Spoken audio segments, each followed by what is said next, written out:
You've seen the Orthodox Jew, you've seen the unorthodox Muslim, but now you get to see both of us at the same time. So please welcome back to the stage, Mr. Ashley Blaker!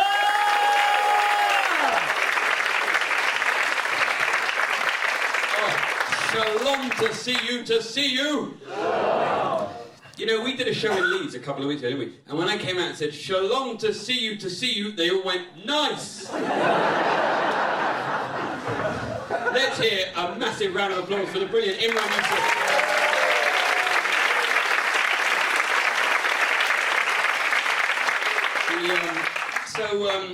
Do you, Shweb, do you know a little bit more about Judaism now? What you doing? You're feeling a little bit more anti-Semitic. I was wearing a Liverpool top. I just spotted that now. All right, great. Third kit from a few years ago. Sam, do you know what? Sam was sat through the whole of your set. He was sat there thinking, I could do this. What's so hard with being Muslim? This tour actually is a bit like home and away football. Like, you know, home and away football matches in European competition. Like, this is like my home match. And I went, but last week we were in Bradford. Very, very different. So, well, thank you very much, all of you who filled in these forms. Not all of you took it that seriously. One woman here just left it completely blank. Just your name, Julie Rogers. Not much we can do with that. But this one's a bit better. Your name, Anonymous from Hendon. Your email, Alexander Harris, 21.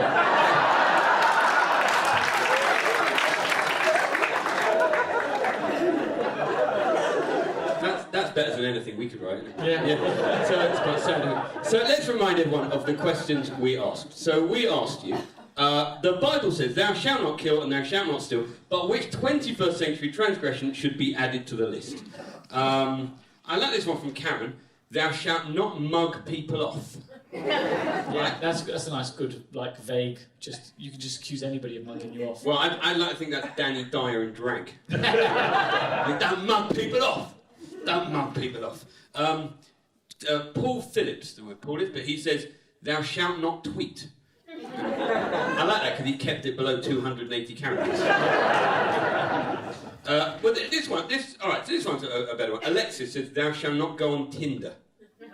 Now, I'm married, but you're a single man. Do you use the apps? Do you? Well, I've been on Tinder, but I had to make sure I was very clean-shaven. Only because girls will be like, well, he's all very funny and handsome, but, you know, I don't want to end up pregnant when he runs off to Syria. This has been a thing. This has been a thing. This has been an actual thing, right? So, and then there's also, there's a Muslim version of Tinder, actually called Minder.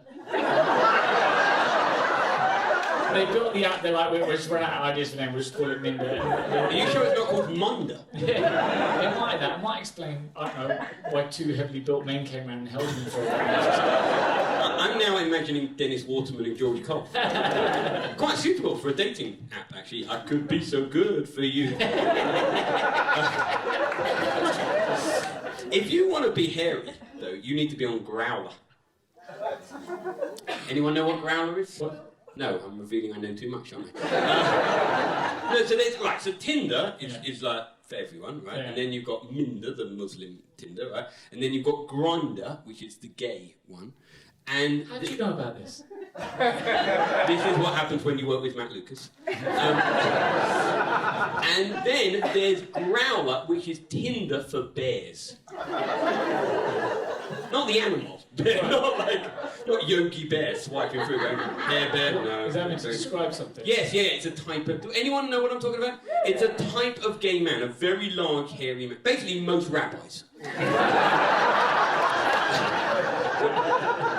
But if you go on Growler and find your rabbi, he shouldn't be your rabbi.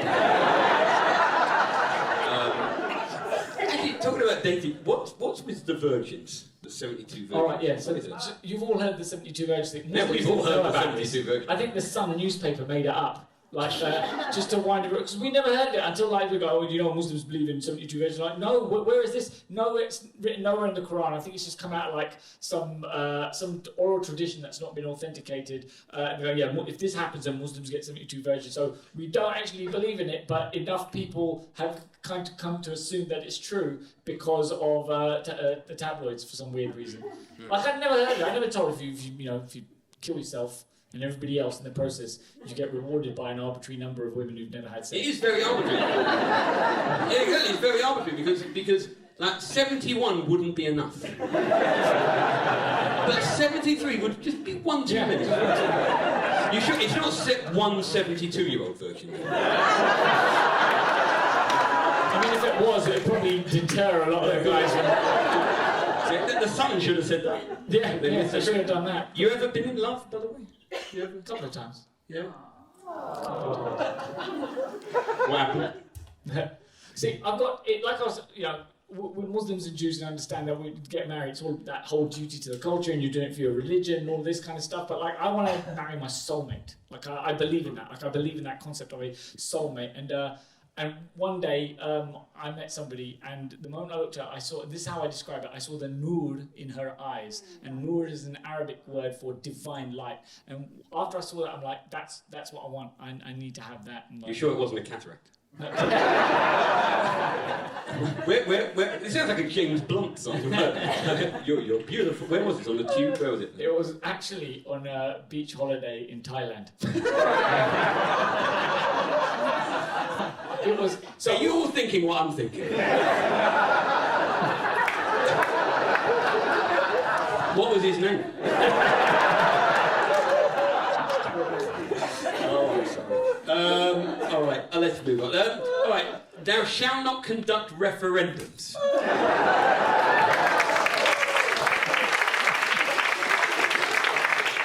I am not joking, over half the forms are about Brexit one way or the other. Which means we're either entirely fed up with it, or one man is so angry he's written out 150. Who's this? Peter Jones says, what should be added to the list? Organised religion. I like that because he's come to a show about an Orthodox Jewish religion. Now I'm going to come, even though I'm an atheist, I'm coming on just on the off chance that they have a questionnaire, and then I can say that, and then I'll go. Organised religion. This is good. Thou shalt not invite the mother-in-law to Friday night dinner. A few guys in here will be sleeping on the sofa tonight. This unfortunately, they've put their initials RB. You shall not indulge in ethnic tropes. The show's finished then. How extreme is your mosque? Well, we got Wi-Fi. And, I saw a woman in there the other day. Yeah, but that was the cleaner. I think that the whole extremism in mosques, I think Finchley Park probably gave like a bad reputation for a while to other mosques because of the stuff that kind of Abu Hamza was saying. But what you don't understand about Abu Hamza is that he did a lot of panto, right? And we tend to overlook how much he gave to those kids. Do you ever get recognised in your mosque? Not really, but if somebody does, I have to remind them, if you're in a house of worship, there are no celebrities. You're there to pray, whatever, so, to focus on that. They're not getting down on the mat with you to take a step.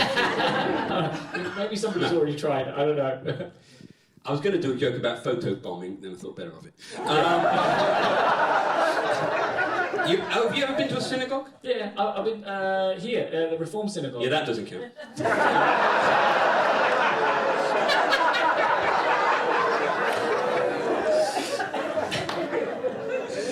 How to get half the room to hate if you've been, you need to come to my synagogue. My synagogue is extreme. It really is extreme. How? You might be looking at me and thinking I'm Orthodox. You come to my synagogue, you'd realise I'm nothing of the sort. Because compared to the other men who go there, I'm basically a Gentile. I mean, these guys won't even come and see me perform unless men and women are sat separately. At least that's the excuse they give me. They probably go and see John Bishop, no problem at all. They just don't want to see me. But you need to meet my rabbi as well, because he's quite a character. Quite a character? How's he? He doesn't speak English. He speaks Yinglish. It's basically like English meets Yiddish. It's this kind of weird thing, because you know how lots of Hasidic Jews come from Stamford Hill? Which is very near Hackney. So by rights, they should all be all right, mate. How are you, mate? But instead, they all speak, hello, how are you? But I've just spent 6 months living in New York, and you go to Williamsburg, and you think they'll talk with a Brooklyn accent, going, hey, how you doing? And they don't. They go, hello, how are you?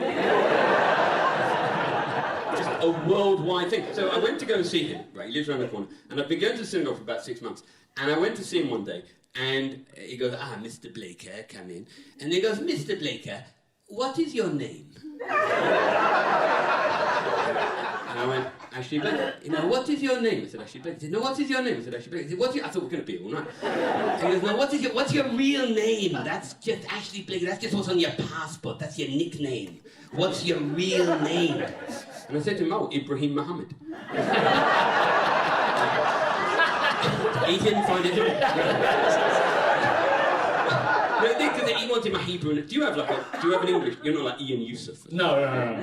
We chose a hard route and we stuck with it. So my full name, I think, on my birth certificate would be like Imran Shamsuddin Muhammad Yusuf, like Kambier or something like that. But we could probably never get that on the poster. My name would be crowded out. That'd be terrible. No, because my Hebrew name is Hanan ben Moshe Halevi, which means I'm in the tribe of Levi's. We made your genes. Oh, thank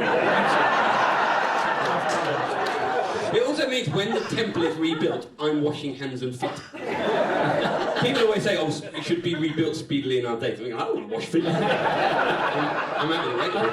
I learned a bit. So actually, I learned a bit of Yiddish because the thing we worked on, the panel show. Yeah. So years before this, we even thought about doing something like this. Ashley produced a panel show with 2 teams, and it was a religious panel show, right? So it was called "And God Lacht." And this was based on the Yiddish proverb, which I came to learn: "Der Mensch tracht and Gott lacht." Yeah, did I say that right? Okay. Oh wow. Okay.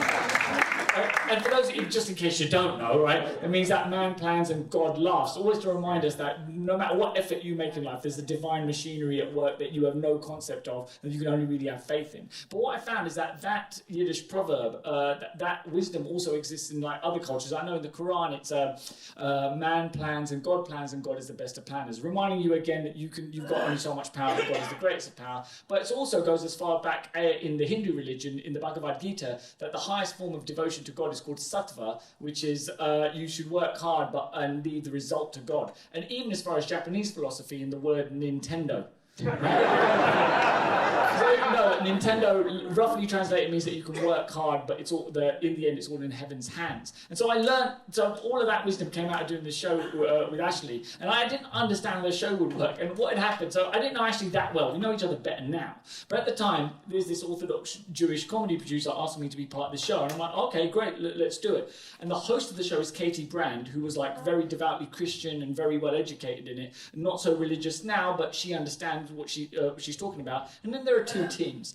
Team 1 is an Orthodox rabbi, right, and Paul Carenza, the Christian comedian, versus me and Robin Ince, the atheist. And I'm like, I know a Jewish conspiracy when I see that. He set me up against Team Judeo-Christian, right? And we're just going to go, I mean, what good is an atheist going to be in a game of general knowledge with his facts and his science, right? It's very clever, that one, isn't it? Right? And I'm like, we're screwed. So I'm praying to God. I'm like, I don't want to look bad. This is horrific. I've been set up. We're going to look stupid. Everyone's going to laugh at me. I need some help. And I'm praying to God, and then the answer comes. Because at this point, I discover that Ashley is Orthodox Jew, but he's also Orthodox Liverpool supporter. Right? As am I, obviously, because I grew up in Hackney during the 80s. So I turned up in my Liverpool top, and it said, "This is Anfield, bright red." And I walked out, and you know what? We won the game. These 2 things are connected. So furthermore, so did you say your name was Shay? Shoaib, so you're a Muslim, yeah? So I just want to, you were here, and for any other Muslims who remember that a Muslim comedian at a Jewish cultural centre issued this fatwa. It is haram for Muslim people to support Manchester United. You know why? Because the Satan is on the shirt. That's why, right? And some of you will be like, oh no, it's just a game, but that's how the devil ends up in your life. Right? And Liverpool is the only team suitable for Muslims to support. You know why? Because you never walk alone, because Allah is always with you.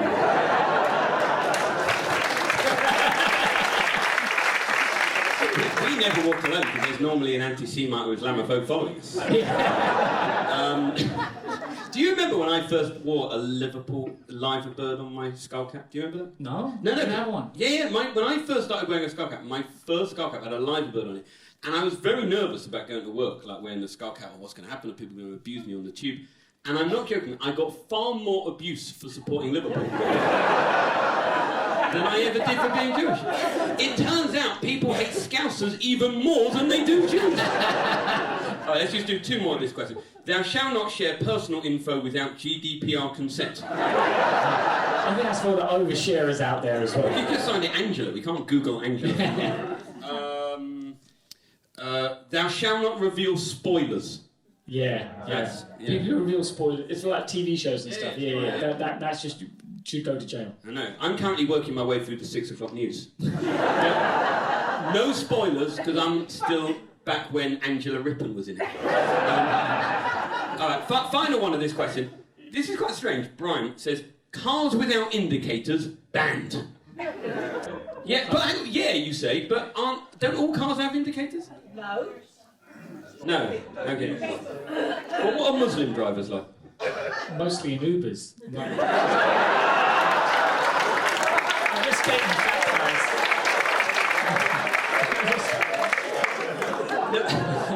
But don't Muslim drivers have... Because I think everyone would agree here that Orthodox Jews do have a driving style all of their own.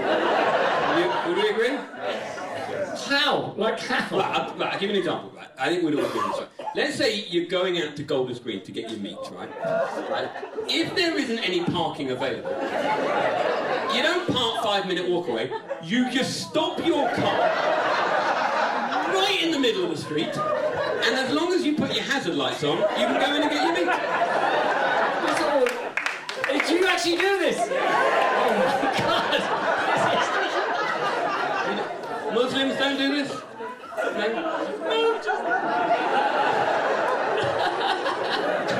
You're never driving in Harrow and think, oh, that's a Sunni driver over there. Because by a funny coincidence, I'm often in Golders Green and I think, oh, that is Shiite driving there.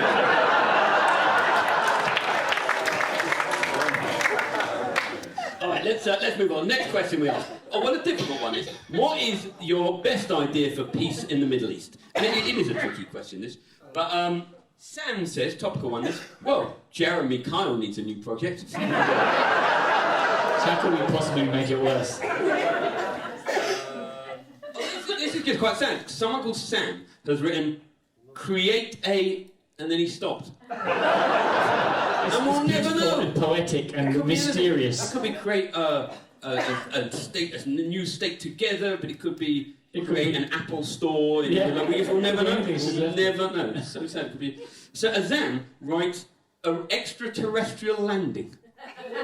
I don't know how we're going to make that happen. You know what? Because our religious communities aren't like... Because some of us like, there's definitely no aliens. And some of us are like, well, there could be. And so we wouldn't know what to happen if it did. It depends on what kind of alien turns up. You know, if it's like the aliens versus Predator, if it's the Predator, you can bargain with it during its got. But if it's the aliens, we're finished.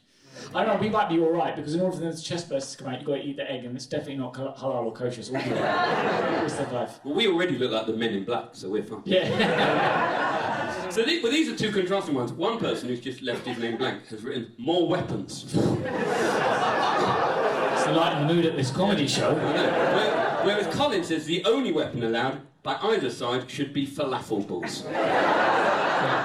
You'd be asleep by the third one. Yeah. What do you think of this? Bacon sandwiches for everybody.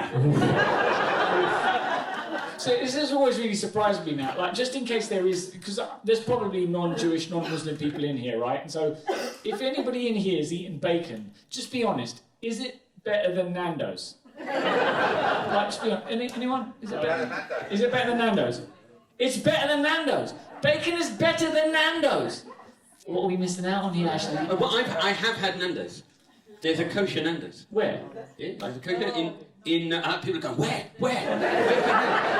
Didn't you know it was in Golders Green? It closed down last week. What a shame. No, you're gonna, even if you haven't enjoyed the show, you're gonna learn something there. The original Nando's is in Johannesburg, and it's a kosher restaurant, and all the others are a copy of that one.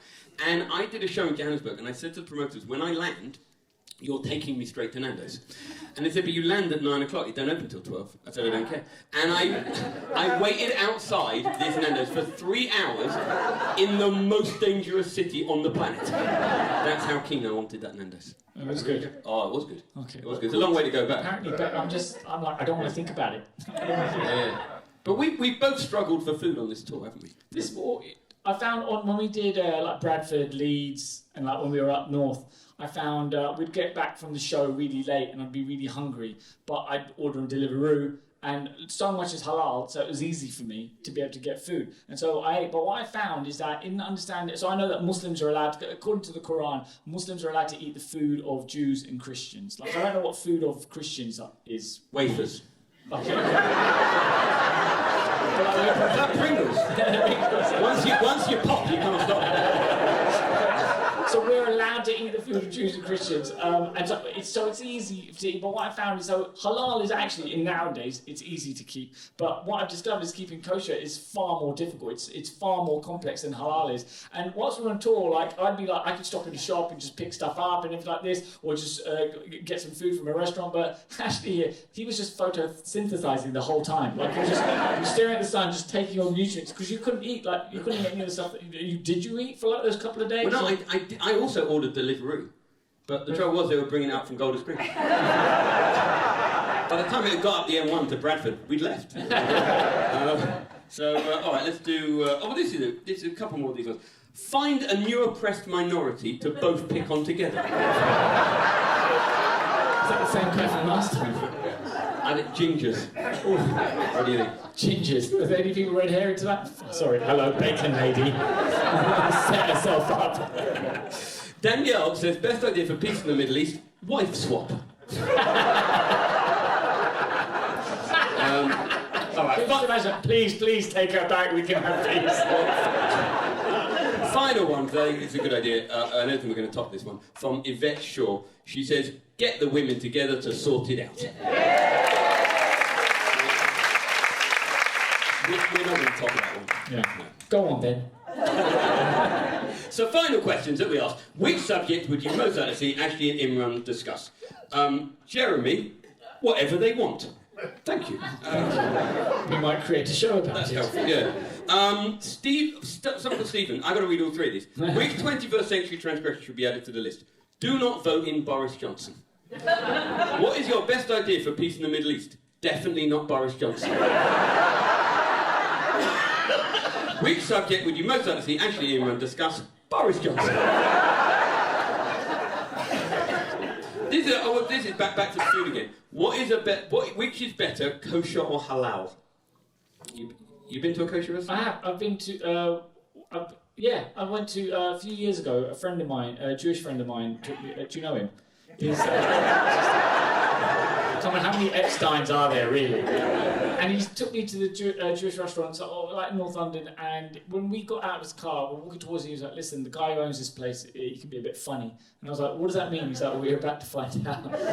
And we walk in, and as we walk in, he's right in front of me. We walk in, and I step in. And I see the guy, he's got the hat, he's got the strings, whatever, and he sees me and he goes, "There's one of them now!" And I'm like, "Oh my God, I've just walked in here. I've even got my Jewish insurance. Like, I'm one step behind him, right? Like, what's going on? He's like, "You're one of them." I'm like, "Oh my God, who? One of who?" He's like, "You're an Arsenal supporter." I've never been so insulted in my life. It is actually a genuine ambition of mine to one day write a history of the UK's kosher restaurants, entitled "Our Credit Card Machine Isn't Working Yet." That's obviously a thing. It's either going to be called that or "The Fire's Next Week."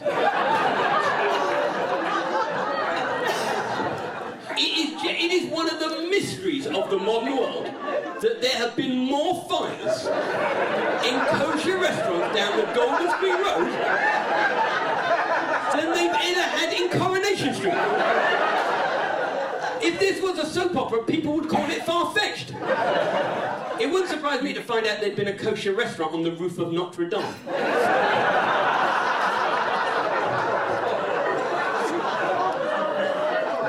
if we could go back in time, there's lots of things I'd love to go back in time to, but I would love to take you to Bloom's.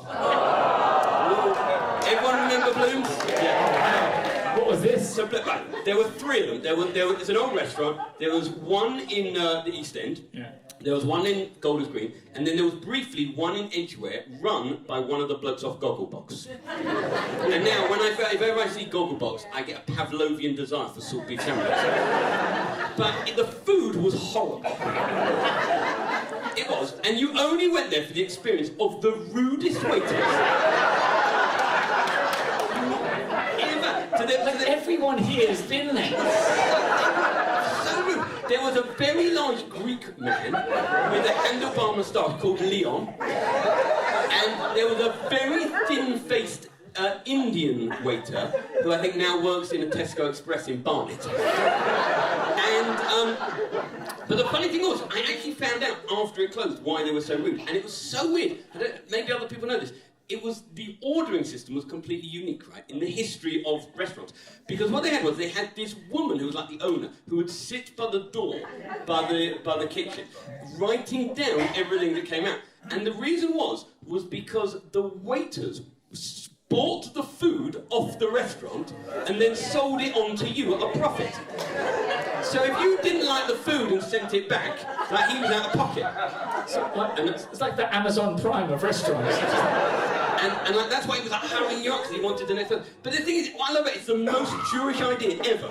Because someone has obviously thought, there's a loophole here. There's a loophole. If we make them into like private, contractors, whatever, we can save on national insurance or something. But it clearly doesn't work, because in the entire history of civilization, there have been billions of restaurants and no one else has ever done this. Which suggested it was bollocks. There's a bagel place on Brick Lane. I remember we did a Muslim comedy show by Bethnal Green, where the Rich Mix. We did a show there, and like all Muslim people I know turned up. We had a great time, but then it's late, and we're all looking for somewhere to eat. So we go to Brick Lane. They're like, "Oh, there's this bagel place there. We should go." And suddenly, like 20 to 30 Muslims descend on this Jewish bagel place, and they all just watch us pour in. And we can have anything in there, because nothing in there is going to be haram. There's not going to be any pork. There's not going to be any of that stuff. We start ordering food, and you see the Jewish staff just going, "I don't know what's happening here, but just keep feeding them. They're happy, they're hungry. Just keep feeding them." Right. So next question. Paula says, which subject would you like to see us discuss? Cricket. Which, I think this is the Tebbit test. I think this is like, they want us, the Norman Tebbit test, see which side you support. All right. Well, you know what? Unashamedly, like all like South Asian, like Asian people in this country, and West Indian people in this country, when England play football, we support England. But when the cricket's on, it's our parents' home country, right? Because we're hypocrites, and also because our parents' home countries often are vastly superior to England and taught us how to play cricket, right? And what's happened? When Britain left India, they carved it up. So like there'd be India down here that would remain for like Hindus and Sikhs, but Pakistan would be created for Muslims. And because these people kind of hate each other, they're going to fall into chaos after we leave, and it'll be really horrible, just like what's happened in the Middle East. They'll never get along, and it'll just be horrific. But they left us with cricket, and we really liked it, right? And what's happened is that over the years, every time India and Pakistan play cricket, to the world, it's India versus Pakistan. But to us, it's Islam versus Hinduism, the cricket game, right? And whoever wins, then only their religion is true. And we hold on to this so deeply that over the years, now what's happened, it's been kind of 50-50, but recently India won, and a lot of Hindus have been like, well, there you go, Hinduism is the true religion, Krishna was on our side, Allah was nowhere to be seen, there you go, Hinduism is the true religion. I was like, look, the divine doesn't work like that, right? Although I've got to admit, I do believe that Muslims should be better at cricket than Hindus. Because you remember, the Hindus are out there, and they're praying like this, yeah? And the Muslims are out there praying like this. I know it's rubbish, but they love it down the mosque, they do. Well, I don't support Israel at cricket. So. Do you? Is there a team? We never come back from lunch.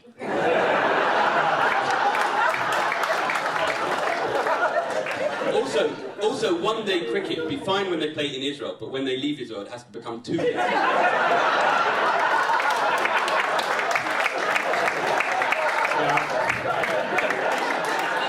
I'll explain it later.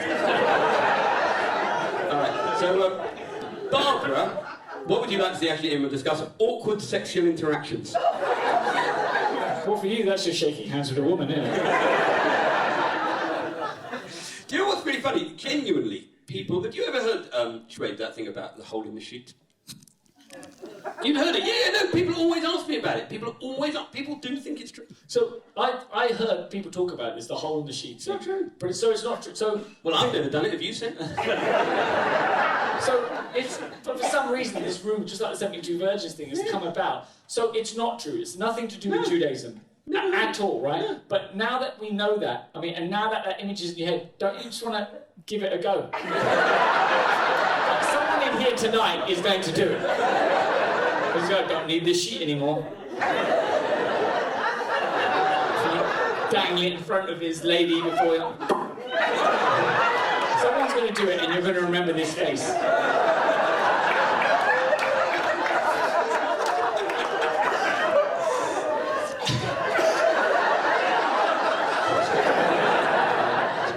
I actually don't think my wife is that attracted to me, so I think she'd actually probably like it. No, because, so a few years ago, right, I had, do you remember when I used to ride a motorbike? Well, I say, but it was like a scooter. I just imagine you in a Harley. Oh, that's off. If you fall off, it still hurts. So yeah, no, I like a Gilera run or whatever. But I had to go for an appointment at the urologist. Don't worry, it cleared up. So I went to the appointment at the urologist in St John's Wood, and I turn up with like my bike gear on, or whatever. We have a little bit of a chat, what kind of bike you're riding and all that. And then about 10 minutes later, I'm lying on the bed with my trousers and pants around my ankles. And genuinely, while holding my meat and two veg, the urologist looked at me and went, so, have you ever been whacked off? I said, you what? He said, have you ever been whacked off? And then I caught sight of my bike, and I went, what, my bike? And he went, yes, your bike! I meant your bike. And then I went home and told my wife the story. And I said to her, I'm really sure the urologist was making a pass at me. And it says a lot, so she said to me, rubbish. No way he'd have made a pass at you. Alright, so let's do a couple more of these. Alright, this is good. Who makes the tougher audience, Jews or Muslims? So, go on, what's been your hardest ever audience? The Israeli Border Control 2017. That was, well, I turned up there and I was just like, pretty much, I made my way to the room. I didn't wait for them to send me there. So it's like, this is my seat, it's got my name on it.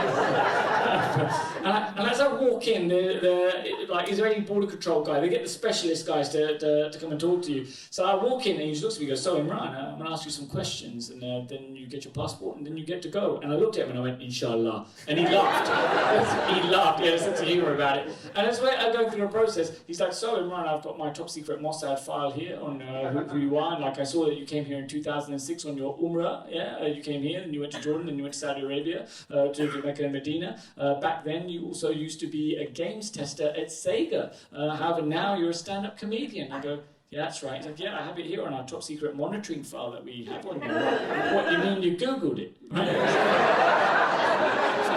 If you didn't know that, I'd be upset. It's not just you, we get it as well. I mean, yeah, everyone here been to Israel? And you know what they like at Ben Gurion? They give me the one. I think they look at me and think I'm making it up. They think I'm just fake. Undercover. Yeah, undercover. They think I'm not genuine. So what happens is you get this interrogation to like ascertain whether you're Jewish or not.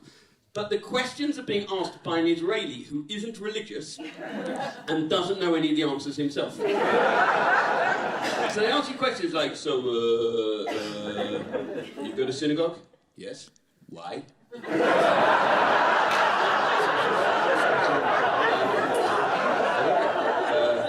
To pray. When do you go? 3 times a day. Why? Shachris, Mincha, and Mariv. What are they? And then they always ask you, like, what is your synagogue? As if he's got in his mind, like, a database of every synagogue in the world. What is your synagogue? Machzik das Eichwet. Some people call it Blockbusters. And what they should do, they need to update their questions. What they should do, if they want to ascertain if you're Jewish or not, they should ask you questions like, so you're going out to the butcher, and there's no parking over there.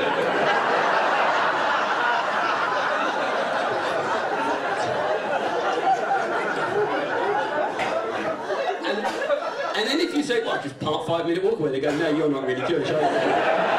Yeah. That's what they should do. Do you ever perform for like very strict like Muslims? Do you ever have that? Well, we don't have comedy clubs in the mosques just yet, but we're not keen. But the closest I've come, I was asked to perform for a Muslim charity that was it was going to be a big gala dinner, and Prince Charles would be the guest of honour. But before they allowed me to do that, they wanted to just screen me, see if I was suitable. So they asked me to come into their office. And I get to the office, I'm a very new comedian at this point, and I come to their office, and before anybody else comes in, a Muslim guy comes up, and he's much like myself, and he says, look, some of the Muslims who work here are quite like strict and conservative, and some of them are more liberal, even nominal, so just be wary of that when you perform your set, just be wary of that. I'm like, oh, okay, cool. So they walk in, there's men with big hats, big bushy beards, and women in hijabs, like tightly tucked in, and then guys look a lot like me, and I'm like, okay, cool, let's do this. And as I'm going through my set, don't swear, don't swear, don't swear, you'll be all right, just don't swear. And things seem fine, and then I hit the material. I discover the material that splits the room, and it was a story about taking a poo. The moment I talked about taking a poo, the men with the big hats and the bushy beards pissed themselves. They really enjoyed it. All the women in hijabs like, this is disgusting, he shouldn't be talking about it. And that's what divided the room. That when it comes to talking about poo, totally divided the Muslim men from the Muslim women. And the thing is, I don't know why we're so pretentious about it. It's a natural process that God has designed in the human being. That's why we enjoy it so much. Right?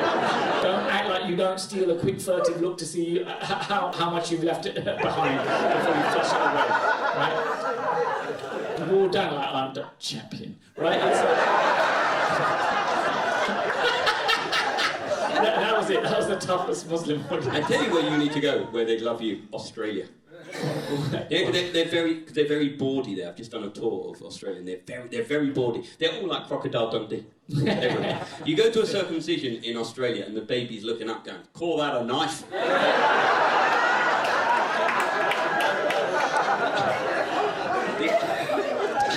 Talking of the very orthodox, I don't think I told you this. Last Monday we did that show at the Arts Depot in Finchley. Yes, yeah. And my friend Eitan Freilich came to see it, and he told me afterwards that he was sat next to this very orthodox Jewish man with the beard and the hat and whatever. And he said he didn't laugh once the entire show, but after every one of my jokes, he leant over to his wife and went, that was a good line. That was a very good line. So at least he enjoyed it. Either that or he was doing a lot of cocaine. I don't know. The Orthodox men don't laugh. They don't. They hold it in for the world to come. Yeah, that's it. Very strict religious people do that. No enjoyment here. I'm going to cash it all in right at the end. With those virgins, exactly. We don't get the virgins. But no. So I once performed though for one of those audiences. Like, genuinely, it was the hardest gig I ever had. So I got completely stitched up by this rabbi in H2O, right? Up, yeah, like Jeremy Beadle. Yeah, no, it was like a wind-up, yeah. Honestly, so this rabbi, let's call him Rabbi Cohen, right? Not his real name. His real name's Rabbi Lazarus.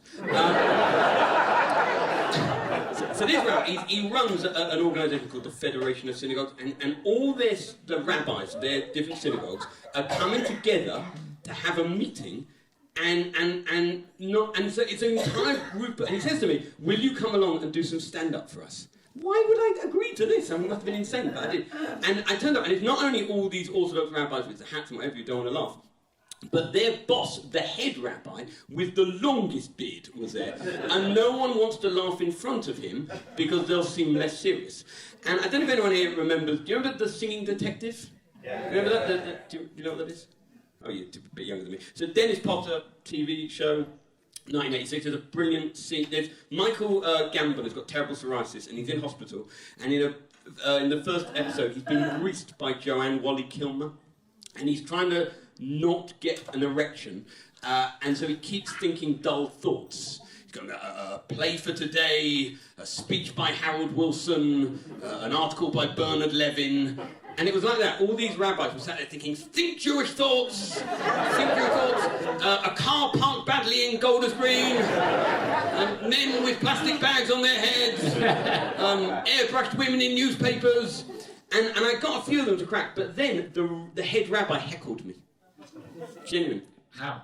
Well, it was in Hebrew, but it meant something like, What's the point of this? Yeah, so come back. No comeback. No. I mean, a lot of stand-up comedians have got like heckle put-downs. Like, you know, a lot of comedians will go, "Oh, that's what happened when cousins marry." But this guy was a Hasidic Jew. His parents probably were cousins. Wouldn't have worked. All right, let's end with one last one. 'Cause I love this one. Alex says, "Who behaves better on flights to the Middle East, Jews or Muslims?" Well, I think our behaviour on planes has like kind of changed significantly since 2001. Just super paranoid. Like every time I make sure I shave before I get on a plane. The thing is, I get cramps if I sit down for too long, so I have to get up and stretch. But the only space to do that is by the emergency exit door, where you can suck everybody out at 35,000 feet. And so I'm there, and everyone's looking at me as I'm limbering up. And there's nowhere to look. There's only so long you can look at the floor before then reading the instructions on the door. And everybody's going into a panic. I'm like, no, I'm the one who's uncomfortable, and now everybody else is uncomfortable. So that's one thing that makes me, even though when I'm trying to behave myself, it comes out really bad.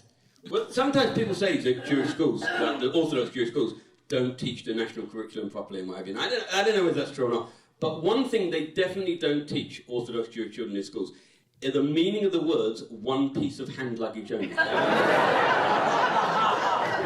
Nobody understands that, because people, you go on a flight to Israel with Orthodox Jews, people are trying to carry their entire possessions in hand luggage. And what's the name of the hats that Muslims wear, the round? Oh, right, so the one that you're probably referring to, the small one, is the kufi, or we would say, like South Asian people just say topi, which is just hat. Right. So if you go away, you wear it, right? You don't think you have to take an enormous cardboard box. A special holder for that.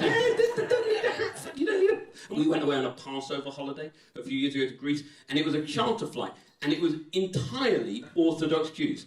And I'm not joking, it was like going to a bar mitzvah party in the sky. Everyone's wandering around, "Hey, haven't seen you, I haven't seen you for years, have you?" What they should have done, they should have taken out all the seats.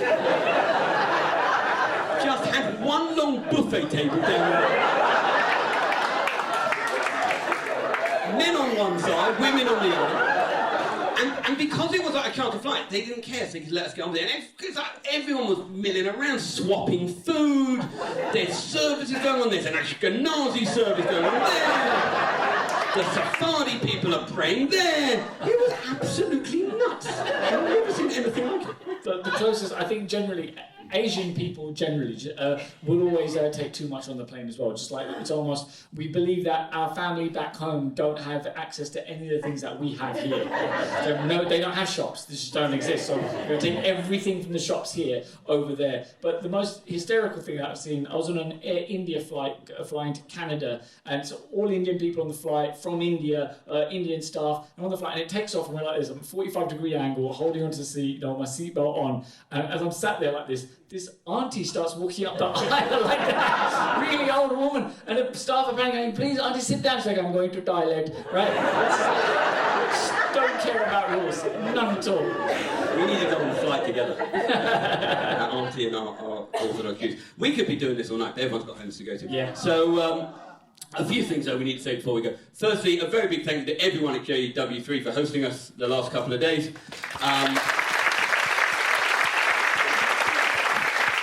Thank you to our promoters, So Comedy, to our supporters, the Jewish Chronicle and Halal Entertainment. But most of all, thank you so much for coming. It's been such a pleasure to perform for you tonight. I'm sure you'd agree. Absolutely. Please do look us up on social media. And until next time, it's a shalom from me. And it's a salam from him. Thank you very much.